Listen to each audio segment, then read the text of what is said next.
तो एक समय की बात है, एक बाजार लगी हुई थी, एक मेला लगा हुआ था। उस मेले में एक दुकान के अंदर एक मूर्ति की दुकान थी, बर्तनों की दुकान थी, वहां पर मूर्तियां भी थी।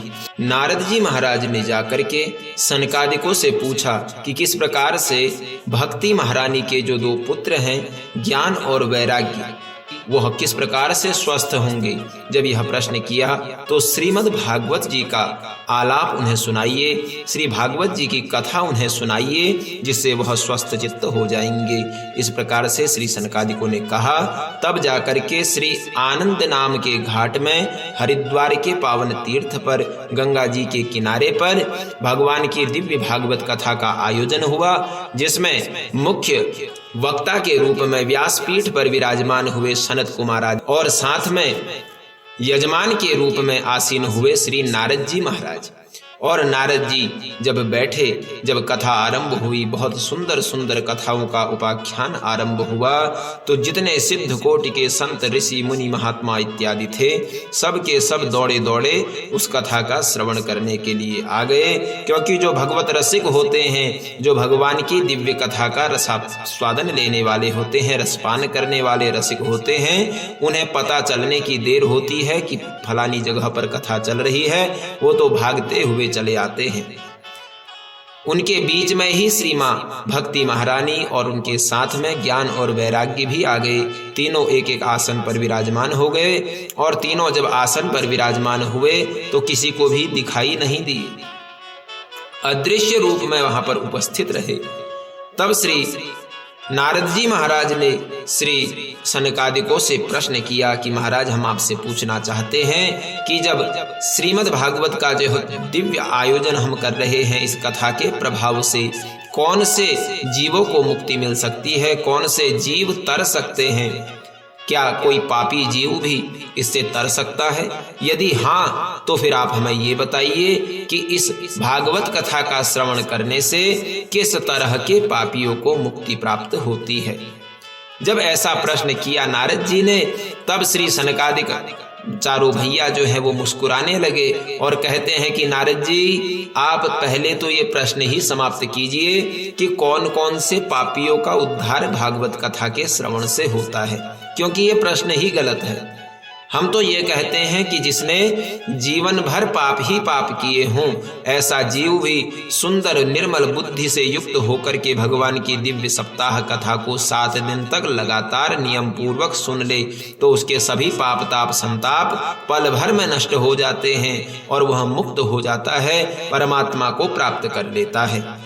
और कहते हैं, ये मानवा पाप कृतस्तु सर्वदा सदा दुराचाररता विमार्गगाः क्रोधाग्निदग्धा कुटिलाश्च कामिनः सप्ताह यज्ञेन कलौ पुनन्ति ते। कहते हैं कि ये मानवाः पाप कृतस्तु सर्वदा, जिस मनुष्य ने जीवन भर पाप ही पाप किए हों और दुराचार परायण हो गया हो, बुरी संगति में लग गया हो, बुरे उसके कार्य हो चुके हों, इतना ही नहीं, जो जिसका जीवन पाप कर्मों में ही बीता, जिसने कभी सत्य भाषण नहीं किया, सच नहीं बोला, झूठ ही झूठ बोलता रहा जीवन भर, जिसने माता पिता की कभी सेवा नहीं की, जो वर्ण संकर पद्धति से उत्पन्न हुआ हो, ऐसा भी यदि कोई जीव भगवान की इस दिव्य भागवती कथा को 7 दिन तक सप्ताह विधि से नियम पूर्वक श्रवण कर ले, तो वह भी मुक्त हो जाता है।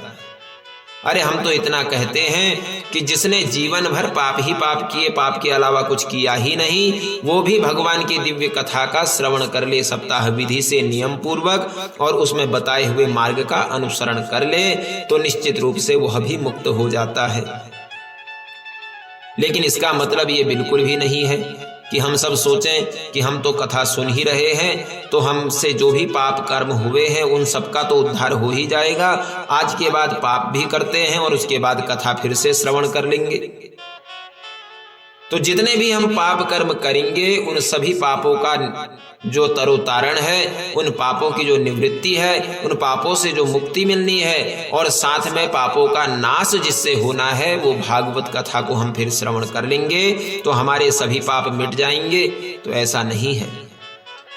कहते हैं जो पाप हमने जाने अनजाने में कर दिए, अज्ञानतावश जो पाप हमने कर दिए, उनका तो निराकरण, उनकी तो निवृत्ति, उन पापों का तो नाश भगवान की दिव्य भागवत कथा का श्रवण करके उस मार्ग पर चलने से हो जाता है प्रायश्चित के रूप में। लेकिन भागवत जी की दिव्य कथा का रसपान करने के बाद भी, भगवान की दिव्य कथा को सुनने के बाद भी जो फिर से पाप कर्म कर ले, सब कुछ जानते हुए भी पाप कर्मों को कर ले, तो फिर उसके तो पाप दुगने हो जाते हैं। ऐसे जीव को ज्यादा पाप मिलता है, क्योंकि जब तक हम जानते नहीं तब तक तो अज्ञानतावश जो किया वो भागवत जी से उसकी मुक्ति हो सकती है। लेकिन भागवत जी के दिव्य ज्ञान को प्राप्त करने के बाद भी जो पाप कर्म कर रहा है, तो फिर तो ये समझिए कि वो भागवत कथा को अपनी मुक्ति के लिए ना सुन करके केवल मनोरंजन के लिए ही सुन रहा है। तो ऐसे को कैसे मुक्ति मिल सकती है? इसलिए जीव को चाहिए कि भागवत जी की कथा जहाँ श्रवण करने को मिल गई, भगवान की कथा का हमने एक बार रसास्वादन ले लिया, तो उसके बाद में फिर उस दिन से ये नियम करें कि आज मैंने इस भागवत कथा को श्रवण करके मैं ये संकल्प लेता हूँ कि मैं जीवन में अधिक से अधिक सत्य बोलने का प्रयास करूँगा, जीवन में सत्य को अपनाऊंगा, अच्छे मार्ग को अपनाऊंगा, सत्संगति को अपनाऊंगा। इस प्रकार से अभक्ष जो भक्षण आज तक मैंने किए, उन अभक्ष चीजों का भक्षण मैं त्याग दूंगा। मैं उन चीजों को ही भोजन के रूप में ग्रहण करूंगा जिनका मैं स्वयं परमात्मा को भोग लगा सकता हूं। और इस प्रकार से जब उसका आहार और व्यवहार हो जाता है तो फिर उसकी मुक्ति होने में कोई भी संदेह नहीं है। और जब हम पाप कर्म करते हैं और पापों का कोई प्रायश्चित नहीं करते, तो ऐसी परिस्थिति में हमें कौन कौन से दंड मिलते हैं, किस प्रकार से नरकों की व्यवस्था है, वो सब आप आगे की कथाओं में श्रवण करेंगे।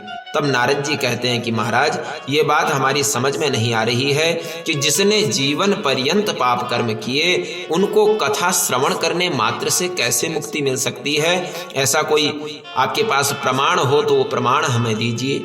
सनकादिक महाराज कहते हैं कि हे नारद जी, हम आपको प्रमाण भी देंगे, लेकिन भगवान की कथा सुनने मात्र से मुक्ति मिल जाती है, ये बात सत्य तो है, लेकिन समझना इसको जरूरी है। सुनने का मतलब क्या है? क्या एक कान से सुनकर के दूसरे कान से निकाल देना? आज हमने 3 घंटा कथा सुनी और उसके बाद जो बचे हुए 21 घंटे हमारे पास में एक दिन के हैं, उन 21 घंटों में हम पाप कर्म करते रहें तो क्या मुक्ति मिल सकती है? बोले ऐसे मुक्ति नहीं मिलती। तो कैसे मिलती है? बोले जो सच्चा श्रोता बन करके भगवान की कथा को सुनता है, उसे हृदयंगत करता है, उसी को मुक्ति मिलती है। किस प्रकार से? तो एक समय की बात है, एक बाजार लगी हुई थी, एक मेला लगा हुआ था। उस मेले में एक दुकान के अंदर एक मूर्ति की दुकान थी, बर्तनों की दुकान थी, वहां पर मूर्तियां भी थी। और उस दुकान में विशेषता ये थी कि 2 मूर्तियां उस दुकान के बाहर एक टेबल पर रखी हुई थी और दोनों ही एक साधु की मूर्ति थी। दोनों ही मूर्तियां बिल्कुल समान नजर आ रही थी और उसमें लिखा था कि इन 2 मूर्तियों में एक मूर्ति है 10 रुपए की और एक मूर्ति है 1 लाख रुपए की। और प्रतियोगिता रखी गई कि कौन ऐसा है जो आकर के इनको पहचान सके कि इनमें 10 रुपए की कौन सी है और 1 लाख की कौन सी है। जब इस प्रकार से प्रतियोगिता का पर्चा देखा तो सभी लोग आए, सबने अपनी अपनी बुद्धि चलाई और बुद्धि चला करके उनको देखने लगे, जांचने लगे, परखने लगे। कोई उसका वजन देखता है, कोई उस पर पानी लगा करके उसकी परीक्षा करता है कि ये मिट्टी का है या किसका है। देखते हैं कि इनमें से कोई एक सोने की और एक पीतल की तो नहीं है। यदि ऐसा होगा तो जो सोने की होगी वो लाख की होगी निश्चित रूप से। तो उन मूर्तियों का परीक्षण सब करते हैं अपने अपने स्तर से, लेकिन कोई भी समझ नहीं पाता। एक ही धातु से वो बनी हुई है, एक ही धातु से बनी है, एक समान उनका आकार है, एक समान उनका वजन है, एक समान उनकी बनावट है, सब कुछ बिल्कुल एक समान है। तो सब के सब असमंजस में पड़ गए कि इनमें कौन सी 10 रुपए की है और कौन सी इनमें से 1 लाख की है। जब कोई कुछ समझ नहीं पाया तो एक साधु महाराज जा रहे थे और संत को किसी ने बुलाया कि महाराज जी आप आकर के देखिए। और उस संत ने जब देखा दोनों मूर्तियां एक समान हैं, उस संत ने कोई भी परीक्षण करना उचित नहीं समझा। अपनी जो झोली थी उस झोली के अंदर हाथ डाला और उसमें से कलावा निकाल लिया। जो मोली हम हाथ में बांधते हैं रक्षा सूत्र की जगह पर, उस रक्षा सूत्र को, उस कलावे को निकाला और एक लंबी सी उससे रस्सी बना करके उसको अच्छी तरह से बांट दिया। और उसको मिला करके जब वो सख्त हो गई वो रस्सी, वो अच्छी से बट गई, तो उसके बाद में उस रस्सी को उस मूर्ति में से एक मूर्ति के कान में डाला और कान में डाला तो दूसरे कान से वो रस्सी बाहर निकल गई। अब दूसरे मूर्ति पर यही प्रयोग किया तो रस्सी डालते रहे दूसरी कान से बाहर निकली नहीं और उसी मूर्ति के अंदर वह पूरी रस्सी समा गई। तो मुस्कुराते हुए संत ने कहा, ये मूर्ति जिसके एक कान से रस्सी डाली और दूसरे कान से बाहर निकल गई, ये 10 रुपए की मूर्ति है। और जिसमें रस्सी डालने के बाद में वो रस्सी अनंत तक चली गई, वो रस्सी समाप्त हो गई लेकिन वह रस्सी बाहर नहीं निकली। तो यही जो मूर्ति है ये 1 लाख की मूर्ति है। क्यों? तो कहते हैं जिसने जीवन में एक कान से बात सुनकर के दूसरे कान से सारी बातें निकाल दी, उसमें से कोई भी चीज अपने पास रखी नहीं, तो ऐसे जीव का जीवन का जो मूल्य है वो केवल 10 रुपए का ही मूल्य है। ऐसा जीव कभी भी कोई सत्कर्म, कोई अच्छा कार्य कर नहीं सकता। लेकिन जिसने एक कान से बात सुन करके उसे अपने हृदय में बैठा लिया और हृदय में बैठा करके उन बातों का सदुपयोग किया, उसके जो शिक्षा उसे प्राप्त हुई उस शिक्षा को अपने जीवन में अपना लिया, वह जीवन में सफल भी होता है और वही जीव का जीवन जो है वह अमूल्य हो जाता है। तो इसलिए भागवत कथा का श्रवण करने के बाद में जो उसमें बताए हुए जो ज्ञान है, जो उसकी बातें हैं, उन ज्ञान की बातों को जो अपने हृदय में बैठा लेता है और उसके अनुसार ही अपना जीवन यापन करता है, उसके अनुसार ही वह अपने मार्ग को प्रशस्त करता है, तो ऐसा जीव उस शिक्षा के बल पर अमूल्य हो जाता है, अनमोल हो जाता है और परमात्मा को प्राप्त कर लेता है। ऐसे ही जीव के पाप ताप संताप नष्ट हो जाते हैं। तब नारद जी ने कहा, ठीक है महाराज, मैं अब समझ गया हूँ, लेकिन मैं चाहता हूँ कि आप कोई एक ऐसा प्रमाण मुझे दे दीजिए जिससे ये सिद्ध हो जाए कि पापी से पापी जीव भी इस भागवत कथा को सुनकर के मुक्त हो जाता है। तब श्री सनकादिकों ने कहा कि नारद जी, अरे हम यही नहीं कहते कि जो जीव इस कथा को श्रवण कर ले उसके पाप ताप संताप नष्ट हो जाते हैं। हम तो ये भी कहते हैं कि यदि कोई व्यक्ति मृत्यु को प्राप्त हो जाए, जीवन भर उसने पाप कर्म किए और उसके बाद वह पाप करके ही मर जाए, तो ऐसे में यदि उसके निमित्त भागवत जी का यह दिव्य कथा श्रवण किया जाए, कथा का दिव्य अनुष्ठान किया जाए, तो मरने के बाद भी उसकी आत्मा को मुक्ति की प्राप्ति हो जाती है इस भागवत के प्रभाव से। और इसी का एक प्रसंग मैं आपको सुनाऊंगा।